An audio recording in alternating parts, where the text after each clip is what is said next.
Hello, hello. Welcome to the PG-ish podcast. I'm Erin, a corporate marketing manager by day, podcast host by night, and single mom to 2 young daughters 24/7.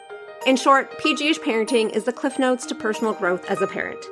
Since those kiddos are always watching and learning from the adults in their life, like you, PG-ish is parenting guidance-ish to support a life worthy of imitating. Welcome and enjoy.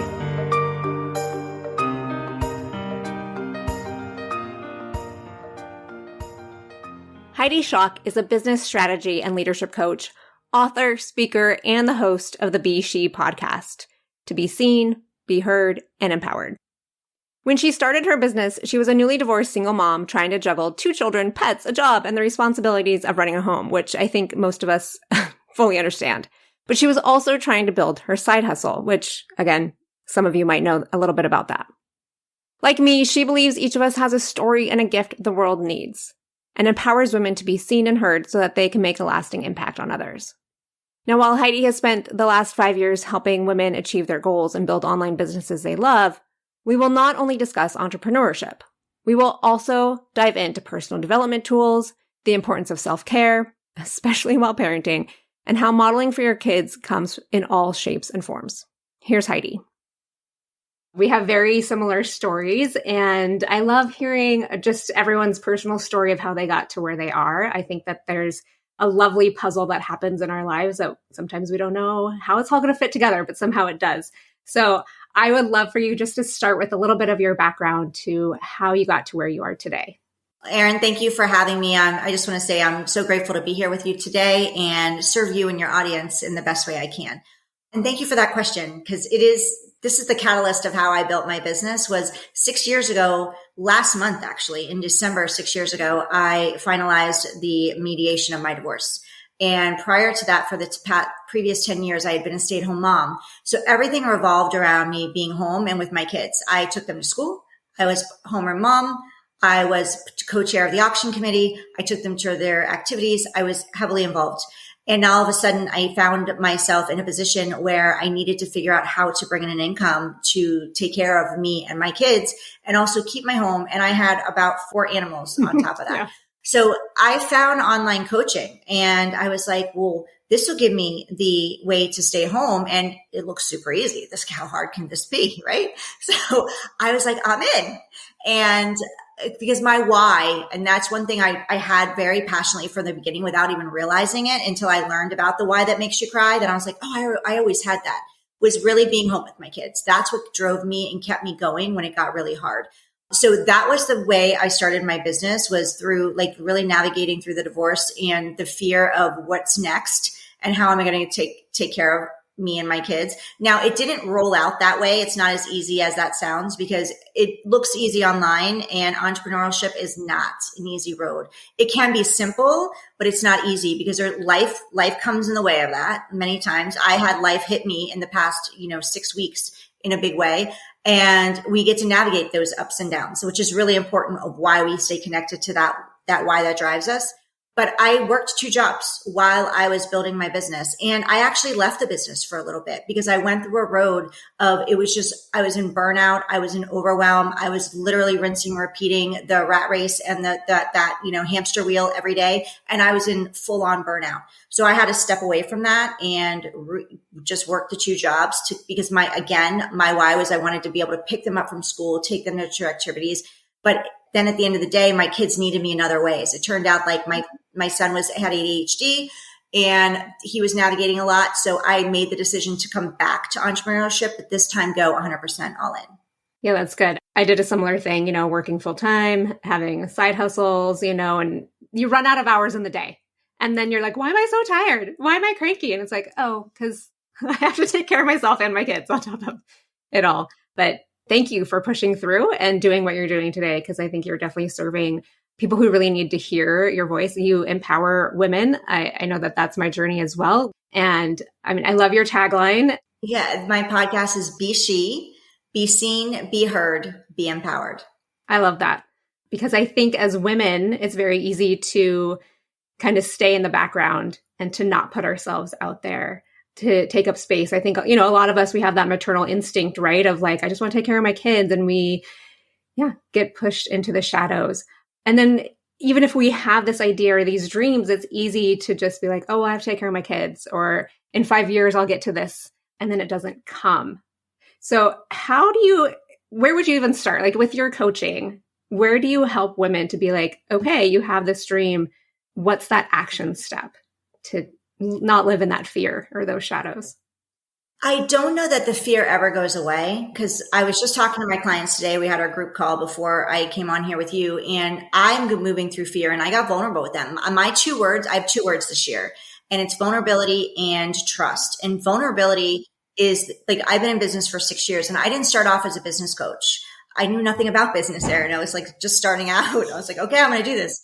So I started off in a completely different space online, and I won't go into that story, but the fear is never going to go away. And every time we're up leveling, new fear is going to show up. So I want to say embrace the fear, but that sounds easier than it is. And I know that because I'm moving through some new stuff that I'm doing in my business. So I challenged them and invited them to really look at what is your fear right now in your business, and how can you take a step forward to walk through that fear? Because the biggest growth happens when we step over that, when we start taking that first step into the fear.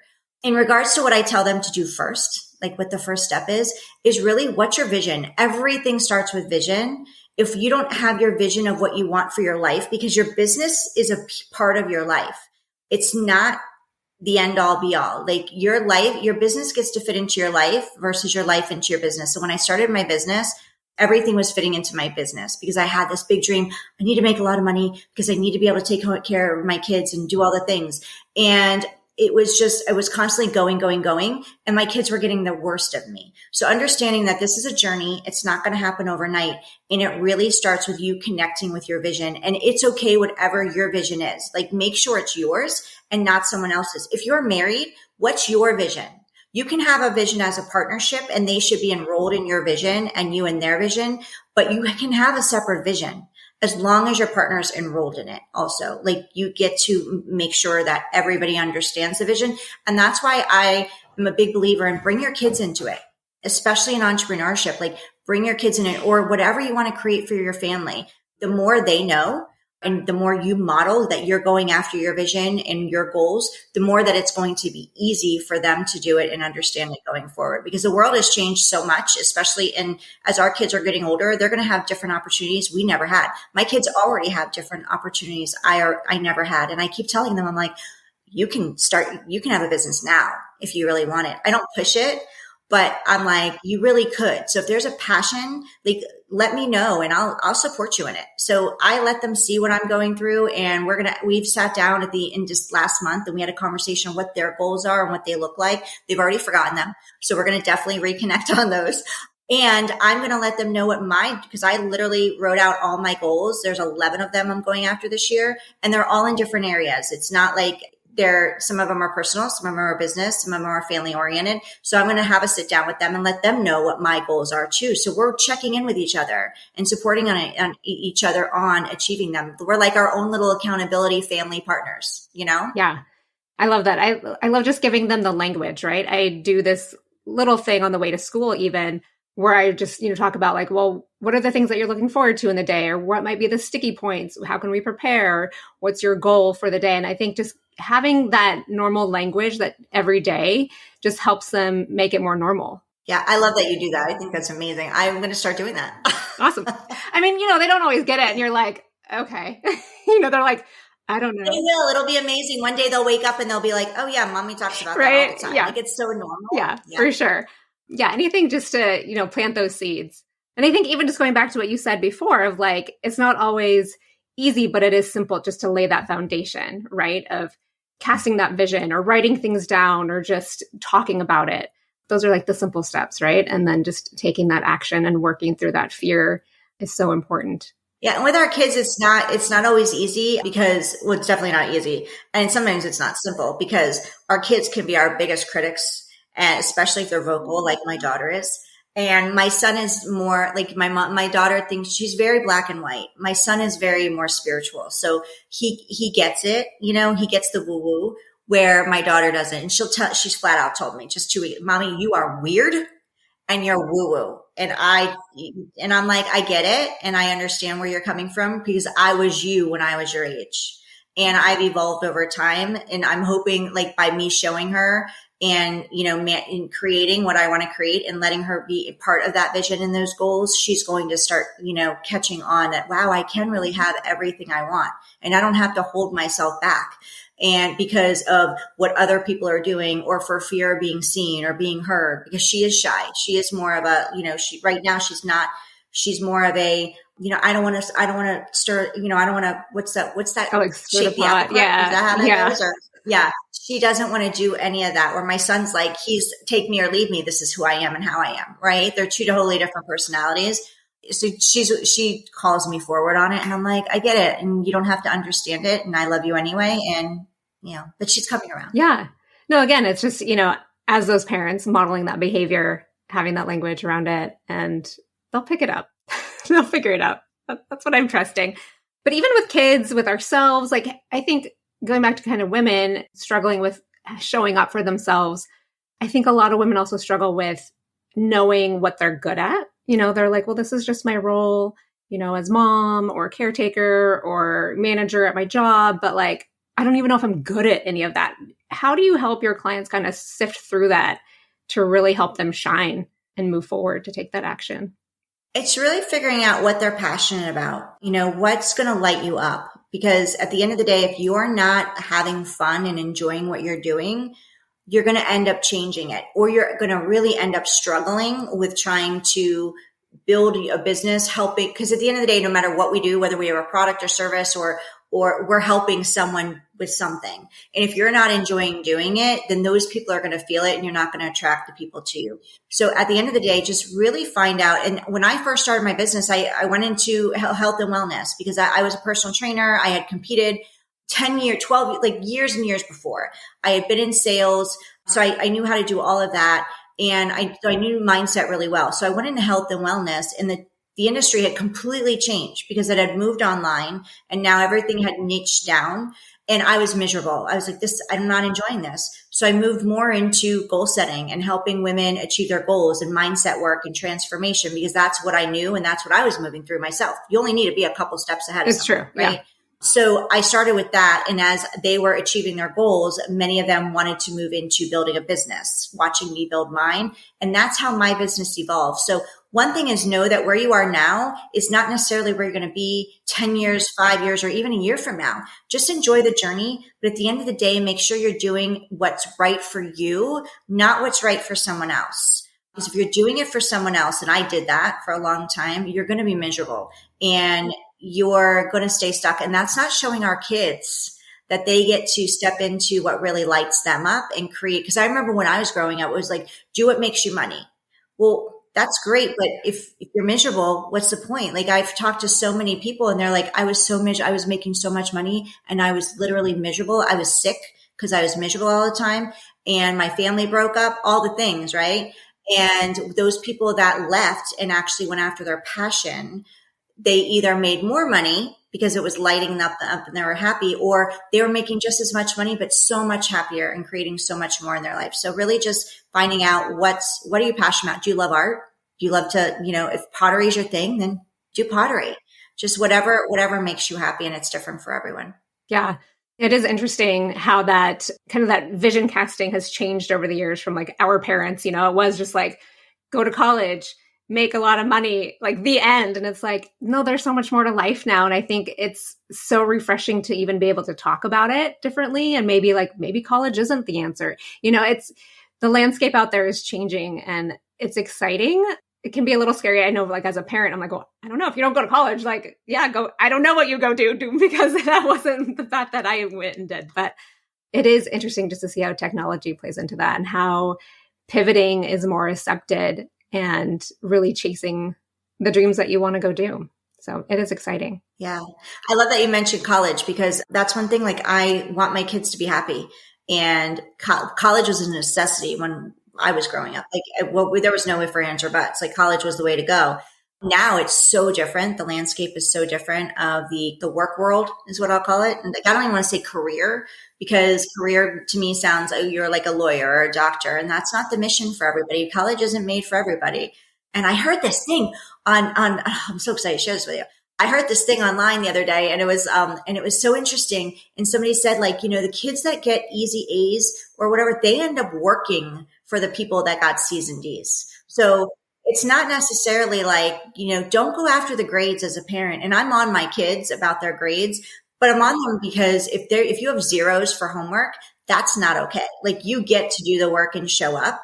And if you're struggling, we'll get you the help that you need. But to get C's and D's and F's because you have zeros is not okay. But if it's just not your thing, it's not your thing, and that's okay. So I was a big, and that woke me up to the fact that, don't be so focused on the grades, but be focused on the excellence that your child is bringing to their schooling. No, I love that too. I think I try to enforce that with my kids too. I'm like, I just want you to put the effort in, try it. You don't have to love it, but put the effort in, and then try all sorts of things and see what sticks and what brings you the joy, right? Because that's when we're going to be our best selves and really bring out those strengths in us. So that's all really good. Going back to the women though, because it's so easy to get caught up. I mean, even if you do find your passion and you're gung ho, it's so easy then to burn out. And you did touch upon this. So what are your tips of and I know the work-life balance is elusive for sure, but are there some habits that you like to share, or just the tips to kind of reverse engineer your life so that you have kind of all the things that you want? This is so good, because this is one of the things I struggled with the most when I first went into business and was going through divorce. I put myself last for so long because I was running that rat race. And the things that I do is, one, I have a gratitude journal that I write in, and I'm not 100% consistent with it, and I'm working towards that. But I write in my gratitude journal, and the way that I do it is I write my current gratitude, what I'm currently grateful for, and then I move it into future gratitude of what the things that I want that I'm grateful for, but as if they already happened. And when I've done that, I've gone back and I've read through my journal, and it's amazing that things that I wanted that I had no idea how I was going to get actually came to fruition. So that's a definite practice that I maintain. Another one I just started was reading, not a vocational, but a daily, meditation or something Yes. And I do that. I just started that. That's a new thing for me, and I'm excited about it. And it takes 2 minutes, but it gets me calm and peaceful, because my gratitude I've done for so long. So it feels like sometimes it can just be habit, and I'm not present to it. So now that I've incorporated something new, I'm also started walking for 45 minutes, and I literally have 4 hours a day to work between drop-offs of both kids because they're in different. So I make sure that I walk, and I've been getting out, and I've actually been more productive, having less time to work because I'm taking that walk. And while I'm walking, I'm listening to an Audible. So I'm listening to a book on Audible. So I'm actually getting more books in, because I probably read more books in the past month than I read in the past 5 years. Yeah. Honestly. No, I actually love that, because I have started in the last couple of months too, walking in the mornings, getting up a little bit earlier and putting in a devotional as well and listening to it and walking. And I love starting my day. And the days that I don't do that, I feel off, and I don't know what it is about that, but it just really centers me and starts my day off well. And I think, movement is so good for us too. This is my own plug. I love moving my body, and I think everyone should do it more, because it really gets those creative juices going, and just makes things less stale, because otherwise we're sitting all day and staring at a screen or in the pickup line at school. So, and we always want to put everybody first. We're natural nurturers. So what does everybody else want? I'll put myself last. And then by the end of the day, we're exhausted, falling over, just to get up and do it all over again. So making yourself a priority. It took me a while to finally get it, what everybody was saying. Because I'm like, that's good for you, but that's not okay for me. You don't understand. I don't have a minute, let alone I don't have 30 seconds, let alone, 5 minutes to do gratitude. Who do you think you are? I used to get very defensive with it. And once I started saying, okay, I give up because what I'm doing is not working. So I need to now do something else, because my kids are not getting the best version of me. And I want them to, and I also want me to get the best version of me. Once I started incorporating and just taking baby steps into doing little things okay, I can take 2 minutes for this, or I can take 5 minutes for this. Then I started taking a bath for 15 minutes. And then, and then now it's up to the walk for 45 minutes or an hour. And that was a real struggle for me, because I need to be working, right? I get to be working. And with that only small block of time. And just by doing that and realizing I'm creating time by taking time for me, that was mind blowing and a big wake up moment for myself. Yeah, for sure. And I mean, that goes back to kind of that setting that vision for ourselves too. It should include those moments that bring us joy, those moments that we're taking care of ourselves and not just like what's next in my business or what's next for those kids. And I think even breaking it down to knowing what works and what doesn't, because I think it's easy to check those boxes, right? Of like, okay, I did everything I need to do, but like, is this really working for me? And really getting kind of into that nitty gritty of yourself, because we numb ourselves with so many other things. It's like, okay, we need to stop and ask those questions, carve out the time and be present with ourselves. You're speaking my language, Erin. Like I say that all the time. I'm like, I tell my clients that too. And I'm going to start bringing that language into my kids. I'm like, what's working and what's not working. It's really important that you're clear. Like because in our relationships, in our life, and whatever you're doing, like what's working in my life, let's keep doing that. And then what's not working. And okay, so let's either get rid of it or how can we tweak it to make it better? So I love that you said that because it's so on point. Those are two questions we should be asking ourselves consistently. Yeah, for sure. And I mean, I think my kids are 10 and 12. I think yours are a little bit older. But I think even those teenage years can be so tough, and it's so easy, just to get in a funk with our kids. And it's like, okay, this isn't working. Like, what can we do differently? I just said that to them. Oh my gosh. I literally said that to them. What was it? In December, I had a meltdown. I like literally was like, guys, we're going to dinner. So the three of us went to dinner and I said, we're having a family meeting. I go, because what's going on in this household is not working. And it is not continuing after Christmas break. So this is the end. We're sitting down. We're having a conversation. What are our jobs in the house? Because I need help. I get to have it. And you get to create your goals for school and all your activities. And we get to lay out what the plan is going forward. Because I'm not doing the next 5 months of the year like this. It's not working. I literally had that like whole conversation. Awesome. Right? I mean, it's true though. It's like, my 12-year-old going on like 30, she's like, you're just always complaining. I'm like, no, I'm asking for your help. Like I can't do it all around here, nor should I. So just throw me a bone. Yeah.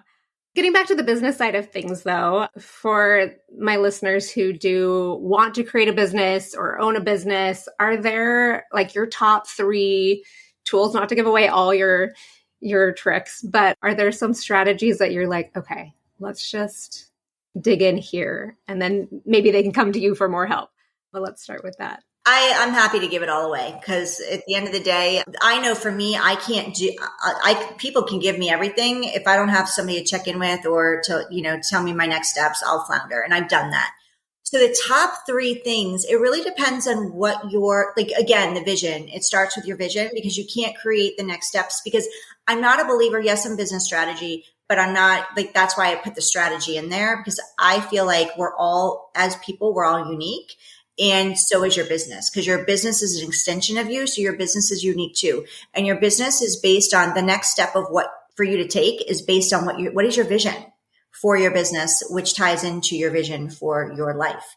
So for some clients, I may have them do I love conversion events. So if you're an online entrepreneur, I'm a big believer in conversion events and I'm a big believer in doing them live.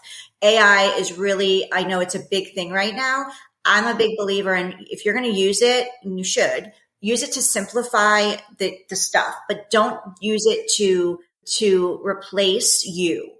Because I feel like instead of AI, we should be talking about AU, which is authenticity, really showing up authentically as you so that you can attract the people and your ideal clients based on you, your quirks, your brand, your family, whether you have a family or not, your likes, your dislikes, your hobbies, those are all part of your brand. So bring that into it. And also your story, your journey, being vulnerable. So really, I'm a big believer, and I'm getting a little ahead because conversion events is not my number one thing, but I have a money mastery system. Let me just go into that real quick. And that's more 5 things than 3. The M stands for marketing, because at the end of the day, once you find what you're passionate about and how you can help people, when people struggle with building their business, it's not about their gifts or how they can help people. It's more about their marketing. It's their marketing and their messaging. So that's the beginning of it. So that's why I call it money mastery. The O is for getting clear on your offer, really creating an irresistible offer that sets you apart from all the noise, from the other people in your space that do what you do, and attracts your ideal client to say, I need to work with her because she's my person. That makes your offer complete. It's like a heck yes, I'm in, a no-brainer. Then the N stands for networking, because it's really important. Connection is currency. And when I say network, I'm an introvert. So that word used to freak me out. And I still walk into a big room of people, and my energy starts, like, I start getting nervous, and I'm like, okay, I just want to connect with 3 people. Like, who are my 3 people I get to connect with? And then I can choose to do more, or I can step out. But your network is your net worth. And it's true. And I know it's a cliche that's been said around, but your network, meaning collaboration, have fun with it. Do things like Erin and I are doing, like have conversations with other entrepreneurs, get in front of other people's audiences and allow them to be in front of yours. Like, this is not, I don't believe in competition.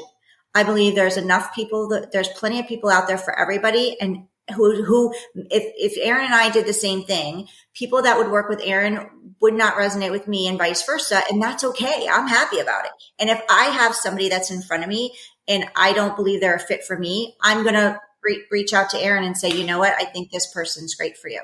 The E is for enrollment, because for women, I'll talk into women because that's who I help. We have this, like, many of us have money blocks, and it stems from past limiting beliefs and so forth, but also enrollment conversations. Asking for money is tough, is a struggle for many. So just enrollment, I do a lot of work around enrollment and making it fun, making it easy, and it gets to be a joint decision. It's like, I don't want somebody who's a help, like, I'm not going to force anybody to work with me. And also, I get to choose if I want to work with that person. If I don't think we're a fit, I'm a no, right? And then the Y is back to that authenticity. It stands for you, which is showing up authentically as you, unapologetically, in front of your audience, so you can attract your dream clients. Because, like our previous question you asked around what would you say to people who are wanting to find what they need to do, or if they wanted to start a business, would be working with people that you love too. So in order to attract those people that you love to work with, then you get to show up as you authentically, and your quirks. If you like to tell jokes, tell jokes. If you're more serious, be serious. Like, you're going to attract the people you need to attract. I love that. And I think especially you hit all the right points. I mean, with women, can be so hard to show up as ourselves, ask for what we want, ask for the money, you know, the deal. I'm an introvert too. So I totally, that resonates of like walking into a room. I'm like, I don't want to do this. You know, how do I start a conversation? You know, like everything just shuts down. I'm like, I can't talk to people, but for some reason you walk into those big rooms, those big conferences, and you're like, I'm just going to turn around and go get a coffee and read a book. But, you know, we're more similar than we like to admit too. So it's like, you just have to put yourself out there and see what happens. And so I love that whole analogy. My first live stream, I bawled my eyes out. I was scared to death. No. It was I was challenged to do it. I accepted it before I knew what it was. Don't do that. Yeah. Or do that, because it really gets you out of your comfort zone. It does. Yeah, for sure. And so, because I had a huge fear of being seen and heard, which is really amusing now. 6 years later, I have a podcast called Be Seen, Be Heard, Be Empowered.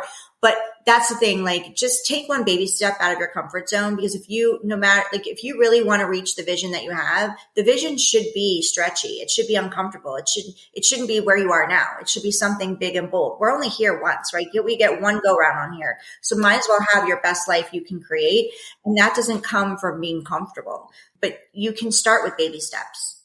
Yeah. And I think that's where a lot of people get it wrong too. They see this big, you know, staircase in front of them, and it just seems impossible. But it's really those baby steps with anything, whether you want to lose weight or whatever. It's like, you got to start small and just take the first step in front of you, doing the next right thing, put yourself out there.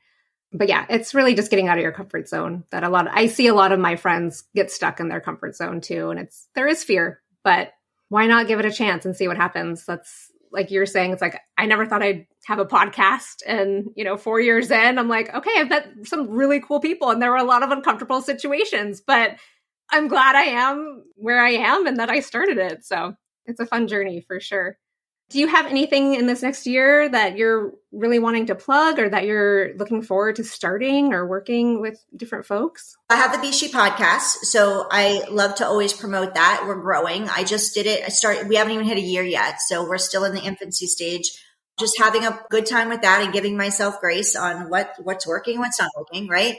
I have an academy where I have my coaching program. So I work with women. It's a group program, and we support women in building and scaling their online business. I'm very protective of my women in there. They're like family, and they cheer each other on. They attend each other's events. We really create a cohesive community. It's all about, like I said, networking, collaboration, connection.